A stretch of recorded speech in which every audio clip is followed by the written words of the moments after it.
Highguard is officially shutting down this month. As Jeff Keighley announced a couple of hours ago, the game is shutting down March 12th. What is up, ladies and gentlemen? I am Pino and welcome back to my corner, guys. Now, Highguard has been a mess pretty much since its announcement. I've already made 2 full videos covering the disaster surrounding its release, so if you're interested, I'll link those somewhere up here or in the description.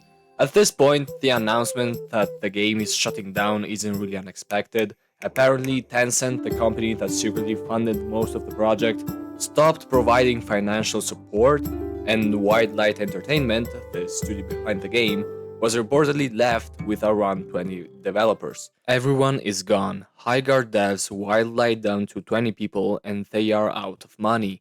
Well, yeah, this is what happens when you don't develop your game with a critical eye and just believe what your toxic positive dev friend tells you. At OG Blizzard, we would have the most intense arguments about the game we made. We had a rule, nobody gets fired for speaking their mind. We fought, but we came together for what's best for the game. Today, we live in an age where everyone is supposed to be supportive above all else and non-critical.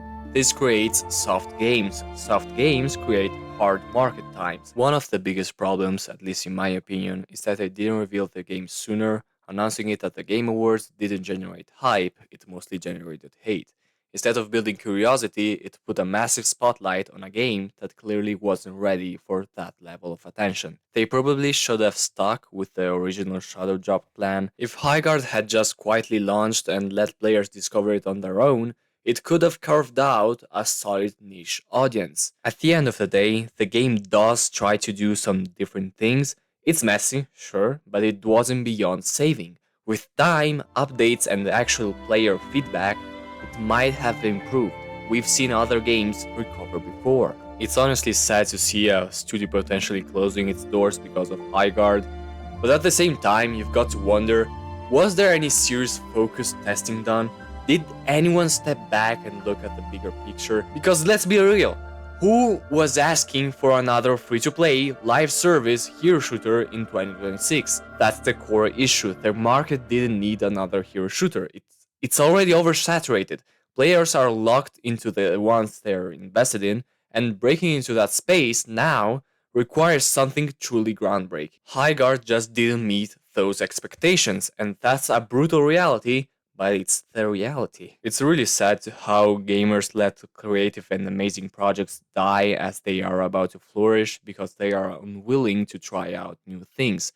Rest in peace, Highguard, you deserved better. Personally, I didn't want this to happen. I never actually got around to playing the game. I planned to, but with school and life getting in the way, I just didn't have the time.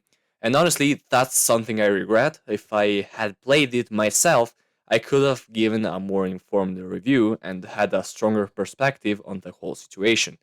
But I want to make one thing clear. I was never rooting for this game to fail. That was never my intention. Criticism is one thing. Wanting something to crash and burn is another, and I genuinely didn't want to see it end like this. Highguard's final update arriving soon. Thank you for playing with us. Before we read this article, I want to quickly mention the fact that I am a small channel currently pushing for 1K. I talk about upcoming game releases and gaming related drama, so if that sounds like your thing, you are in the right place. Highguard's final update arriving soon. Thank you for playing with us. Today we're sharing difficult news. We have made the decision to permanently shut down Highguard on March 12th. Since launch, more than 2 million players stepped into Highguard's world, you shared feedback, created content, and many believed in what we were building. For that, we are deeply grateful. Despite the passion and hard work of our team, we have not been able to build a sustainable player base to support the game long term. Servers will remain online until March 12th. We hope you'll jump in with us one more time to show your support and get those final great matches in while we still can. The team is excited to release one final game update to enjoy in the remaining life of the game. We'll be adding a new warden, a new weapon, account level progression, and skill trees. Full patch notes are coming and we're targeting tonight or tomorrow morning for patch release. From all of us at Wildlight, thank you for playing, for supporting us, and for being part of Highguard's story. So this is the article Whitelight posted. They mentioned that over 2 million players tapped into Highguard's world. They thanked the community. They acknowledged that despite the team's hard work, they weren't able to build a sustainable player base long term.